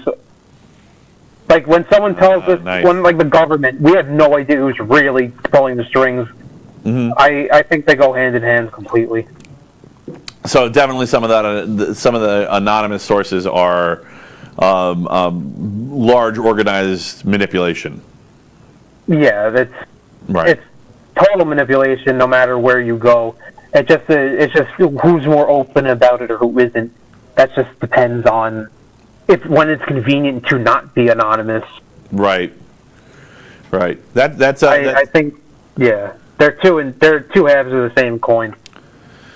So that's interesting. So you got to wonder how many people are being goaded into, canceling or overreacting to things by the sources. And on the flip side, the people like Anonymous, for example, no matter what you want to say about them, they were against authority. But to be against authority, you have to kind of create your own authority, and they did so through anonymity. Well, this is the problem with anarchy. You immediately get warlords. Because some people are going to be like, screw it, I'm no good at security. I need to get someone to hire to be my security. And then you get an organization because you got to pay them, and then also you got warlords. Yeah, but what if the warlord is like a nice guy? Oh yeah, of course. But then there'll be a warlord that isn't, because there'll be symmetry. There'll be more warlords, and so one of them won't be nice. It'll be like nice guy, Genghis Khan, nice guy. I'm not picking on Genghis. Yeah, like what if Genghis Khan had the personality of Bob Ross? Like, what would we be dealing with? I would watch that movie in a heartbeat. Just a series of unfortunate events in Genghis Khan's life. And it's like, why do I keep conquering all these places? I'm just trying to come and make peace. Well, my phone's getting a little low. Well, if we get cut off, do you have to end it, or?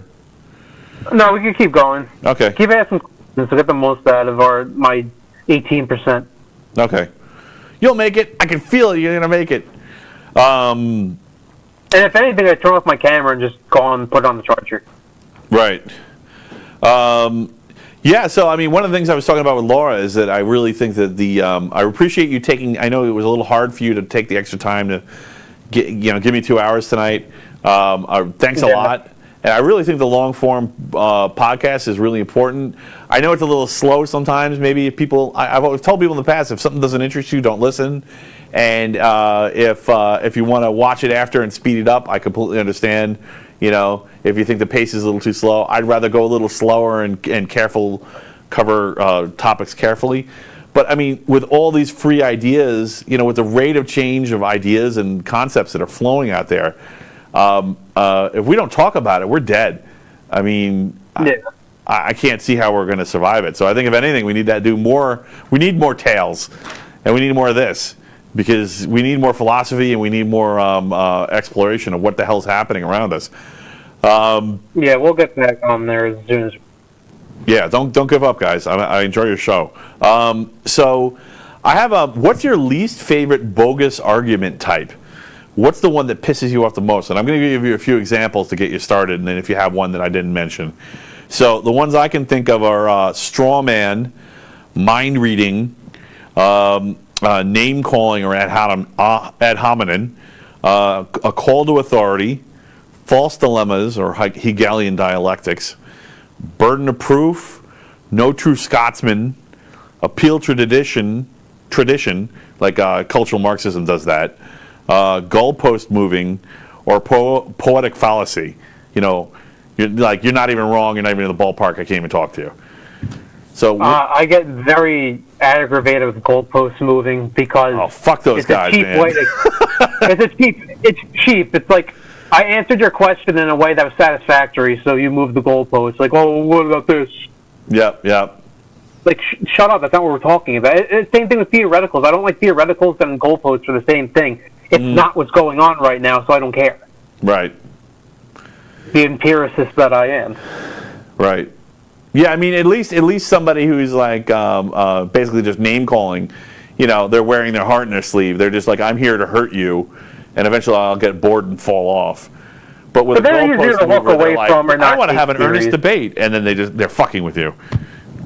Yeah. I mean, I can't. The whole thing is, I can't say that I don't like that because I do it all the time. Oh yeah. Well, I think people need to be. Like it's okay to tease people. People need to be teased. People need to be challenged, and partly. So one of the reasons that I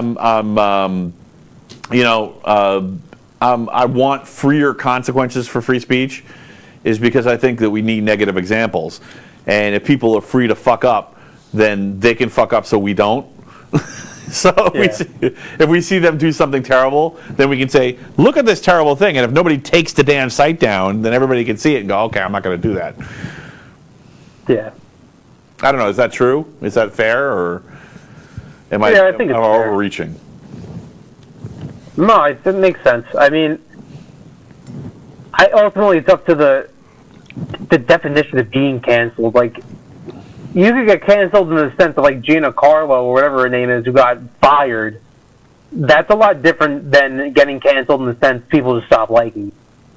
Right. You got fired, and there's nothing you could do about that. And that's also like that's just something that was in Disney's best interest. Well, I guess that's the more advanced version of cancel culture, right? You know, social pressure I think is acceptable. You know, where people are shunning you and calling, you know, and saying that you're not to be associated with. You also have to think as a famous person, when you say certain things, who you might, the fans that you, this isn't even about like politics or cancel culture. Like, you should think about, who am I going to hurt? Like, people that put you on a pedestal, and you might end up stomping on those people by certain actions or certain words. Like, I remember I completely ditched Hannibal Buress because he kicked all those people out of an apartment complex. Okay. I have to double check and make sure that's true, but that made me lose a lot of respect for him to the point I didn't even want to watch anything he makes. Right. Because I strongly just didn't agree with his actions. I've been there. And like, there's a point where you could separate the art from the artist, but there's also a point where they really did something wrong. Right. So one of the things that I found in my life is some of my strongest principles came from mistakes. I did something wrong and I hurt someone and I went, oh my God, what did I do? And I never did it again. Too. I think everybody's like that. I think that's how it works. So you got to give people the room to learn from a mistake. Yeah, like, you can make a mistake, but if you learn from it, it's good. Right. You know, it's like you didn't fail, you learned something. So you don't think you learned from that mistake?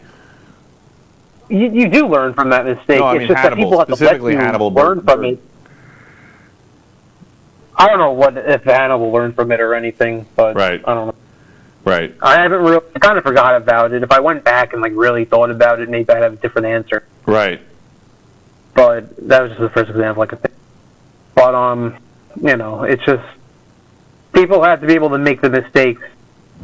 It's a two-way street. Like, if there's a reason to forgive, they should be forgiven if they really put in the effort. Right. Yes, so that's it's like that's the real question. If someone's saying the words but they don't mean it, it doesn't mean anything. You know, it doesn't matter whether you're talking about keeping a healthy society or you're talking about a religion where someone's talking to God, or even if it's just an oath where you're swearing to yourself you're going to quit drinking or something. You know, if you don't really mean it, what the hell difference does it make? Yeah, you have to have a discipline. And it takes time, like, working towards redeeming yourself, working towards an addiction. It all takes time. The small steps. Have you ever heard of the Gell-Mann effect before? No. So the Gell-Mann effect is where if you watch, you're an expert in a subject, you really know a subject well, either you know the ins and outs of the day-to-day or the theory or both, and you read or you watch a news story, oh no, sorry, that's the wrong effect. Oh wow. Sorry, no. Gell-Mann is the one with the IQ. I meant to talk about the IQ one. I'm sorry about that. I was like, why? This is not matching. What am I talking about?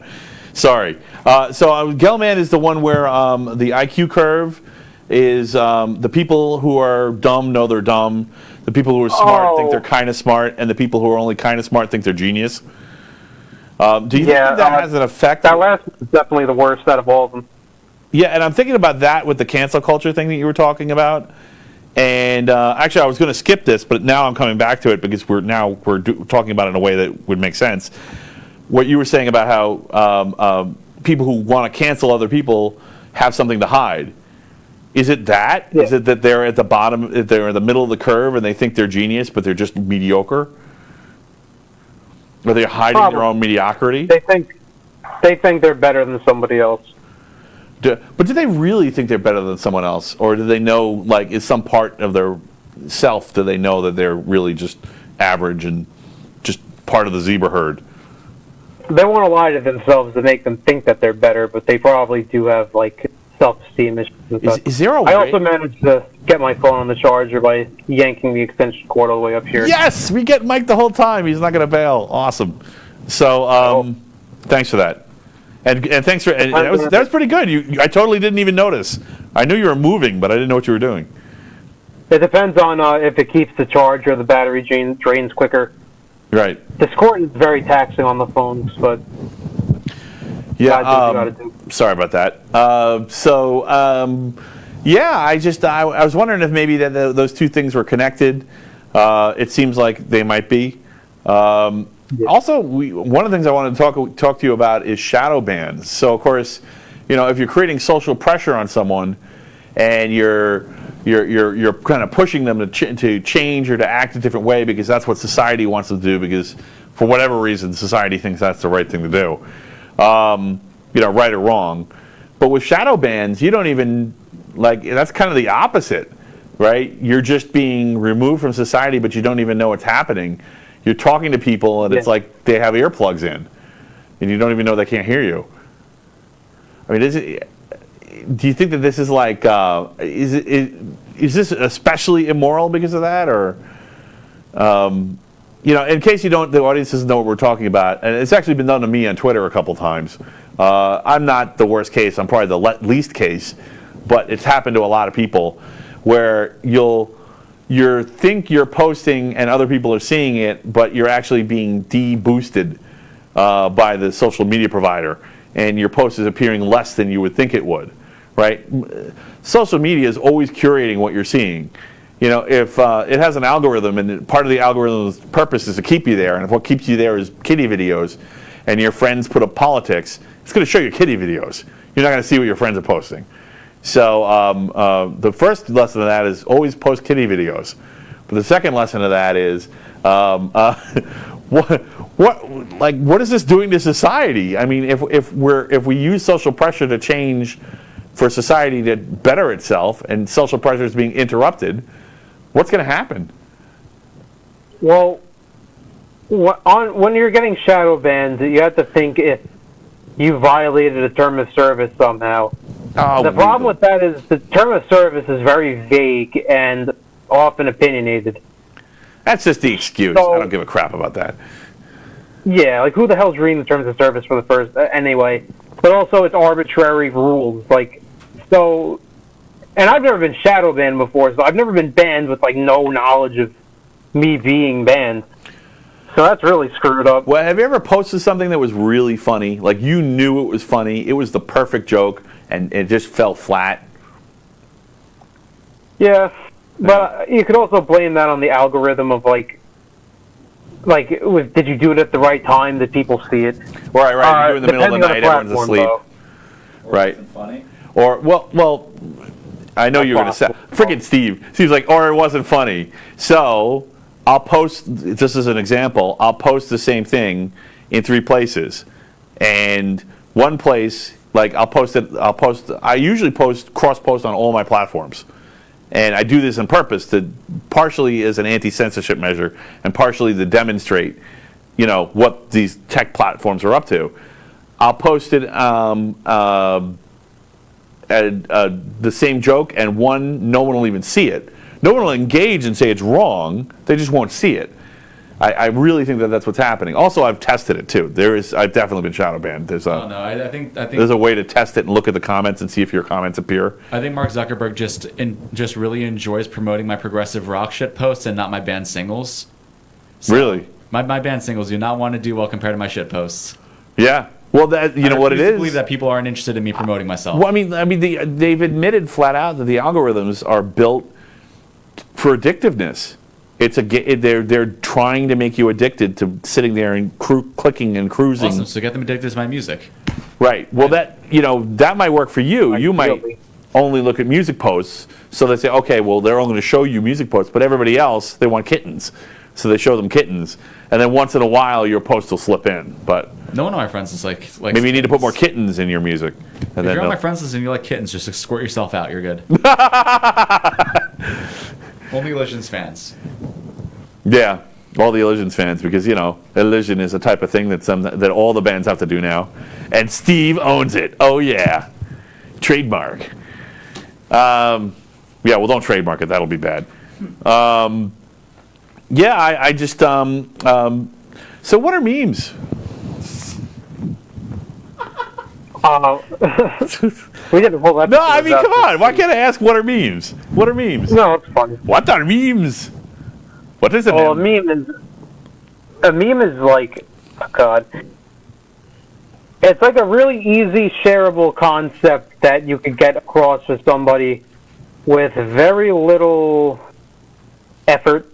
Like Kilroy from World War II is probably like one of the first, because it had a meaning that people just knew.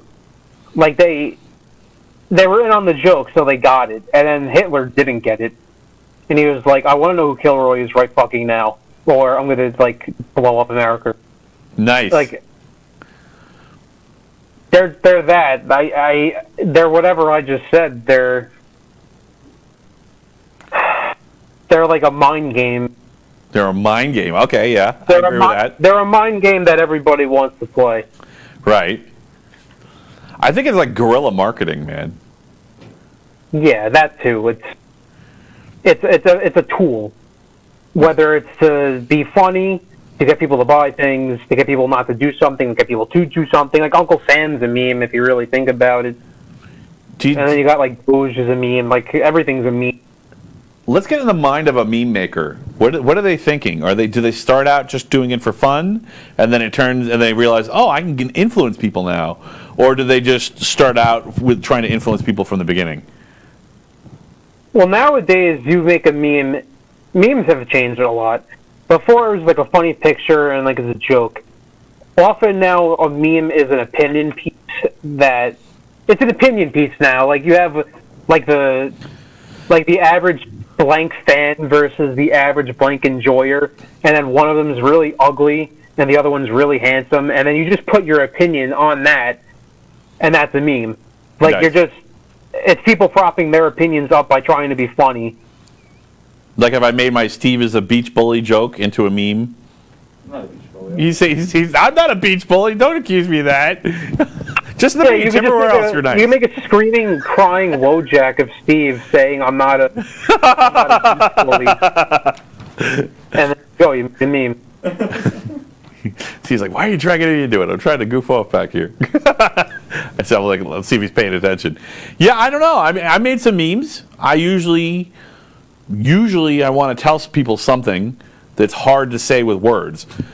Like if I can tell if something would take me 400 words to say, and I can do it with 10 words and a picture, that's what I'm like. I got to make this, and it's just like a spirit It's a takes form of me over, and I have to make the communication. meme. It's definitely a form of communication. So you apparently have been involved with a meme website before. You want to tell me about that? Well, with Facebook, On Facebook? boy. You Back had in the memes early on Facebook? 2010s. What? You had memes on Facebook? Yeah, back in the early 2010s, people had meme pages, and they would interact with their fans. They post memes. It was whatever. The problem with that was that, for one thing, this was before cancel culture got prevalent. So you could get clout both ways. You could get it from being publicly correct, or you could get it from being publicly incorrect. I mean, politically incorrect. Yes, I know what you meant. And on Facebook, before they would ban that, they would just put a tag with controversial humor next to your page, and that was okay. What really added into that mix, though, was that people started page jacking, and this was back when nobody had VPNs and they weren't super common knowledge.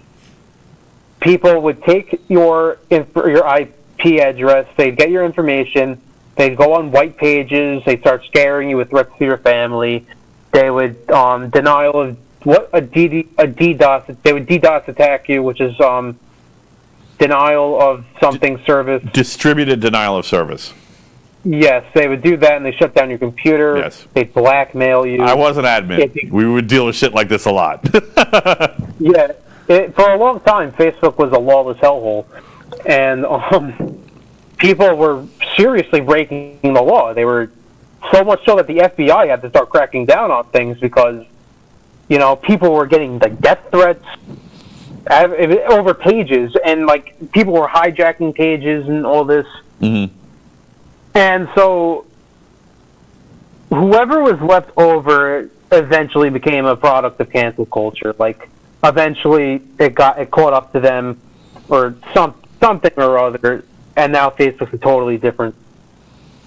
Everybody who got canceled moved to fucking 4chan. Right. Well, I know that Facebook's demographic is older people. It's boomers now. So it's boomers and then Xers and then everybody else. It always has been more about older people, but the younger people had their own little categories where it was just... Right. No, and now that VPNs are common knowledge, I guess it really killed it. Yeah. You know what's weird is I'm not inviting this. I'm sure it will happen eventually because we're all going to be famous. But I've never had someone come after me hardcore, even though my data has been pretty much out there the whole time. And I have said inflammatory and derogatory shit towards people. But I usually try to be, I do my best to be fair. And I guess it's always been close enough that no one ever decided to go full throttle. It probably doesn't hurt that, I'm a little, because my neighbors have said I'm crazy, but and I'm also 6'3". But did anyone ever go after you? Or did that fuel you to work on your martial arts, or vice versa? Come after me, physically? Yeah, physically, try to dox you, or try to swat you, or show up at your door, or whatever. No, that really had no influence. I just wanted to do it to do it. Okay, so you were just in the middle. You were just a vehicle. Yeah, I just want to know how to kick someone's ass. Did you ever get involved in a court case with this stuff, or? No, I was like Switzerland the entire time, or whatever. Yeah, that's been my experience too. I mean, I wasn't getting involved in that shit. They could do whatever the hell they wanted. I stayed in the back and just didn't get involved. Right. But I imagine at some point you had to kick people off, right? Because they're threatening people or threatening to dox them, or... They eventually... I don't know what happened to them. They just disappeared on their own. Right. Yeah, they could be lurking in the shadows now, for all I know. Right. That's kind of interesting. I had no idea you had run that Facebook group, so I wanted to know more about it. How's your Dogecoin doing? You still got it? Yeah, I could tell you how it's going right now. The answer's probably not good. Well, it had a bad day. Crypto's had a bad day today, but I bought more Ethereum today. oh, okay. I have 166 and it's at 5 cents. Nice. So I have 2 Ethereum coins and I have 0.00001 Bitcoin. All right. Well, that's a start. I mean, I had for a few years I was carrying around literally pocket change on my phone, and then at some point I looked at it and I'm like, oh, this is hundreds of dollars. Matt's literally just sitting there with 500 Bitcoin in his pocket. And he's just like, No, I do not have 500 Bitcoin. All right, let's just kill that rumor right now. 497. We're being conservative. I'm mostly invested today in Roblox and eye care companies. Oh, okay. Roblox, really? Yeah, it's a new IP. It's a new IP for one thing. Like, it just got on there. Are we talking about the video game Roblox? Yeah, it's on the stock market now. Oh, And I mean, okay. Yeah, my kids grew up with Roblox. Yeah, it dipped pretty well today, so I bought another share of it. Excellent. Yeah, it's a really great platform. My kids have actually been off it for a little while. Because if the games are, so for people who don't know, Roblox is like a gaming, a shared gaming engine where people can build their own games, and then the popular games will usually add buy-ins and things. It's a free Gary's mod. Basically, all the games are are advanced user created. So to put it that way, and then the Roblox is just the engine. And the kids love it because, of course, the games, one of the things it can do is it can rip off IP. So a lot of the smaller games will just blatantly rip off other games or mimic them. It's almost like Legos. You know, if you don't have the toy, you can just build it. But there's some really good games. There was really some good. What's your favorite Roblox game? I don't have any. You don't have any? Yeah, okay. You're out of that now. You're out of that space. I was never in it. I just wanted the money. You just wanted the money. Okay. So how about stonks? Are you doing any stonks lately? I'll talk about the stonks, and then I think I'm gonna get going. Okay. Because I have to, and also like. Believe it or not, that's the second to last question, and the last one wasn't that good, so we're good. All right. I mean, I've been doing just as well as everybody else, I guess. Mm-hmm. I really didn't hop on the GameStop train as much. I only have a fractional share of it. Okay. I mean, I'm up today, but that's mostly from my panic investments because I've been doing so poorly prior. You know what? Now, hold on a second. I just want to say something. As an older, wiser investor who's had ups and downs, that's good. Putting a little bit of skin in the game really makes you pay attention. And even if you don't have any money, if you want to understand the investing world, write down what you would have done and treat it as if you had spent the money, and then you'll have an idea what worked and what didn't. You can still learn even if you're not risking actual money. So, let me. There's a way for me to tell. Okay, so 52% of my portfolio revolves around tech, media, and telecommunications. Okay. 20% is consumer goods, 11% is manufacturing, 7% healthcare, 5% hospitality, 4% energy and water, 1% is in finance. Okay, interesting. And I can tell you right now, almost all the healthcare is either eye care or pot. Okay. And that's why I'm looking forward to the legalization, because then I'll make a lot of money. Like, I've had some of these stocks sticking around for a while.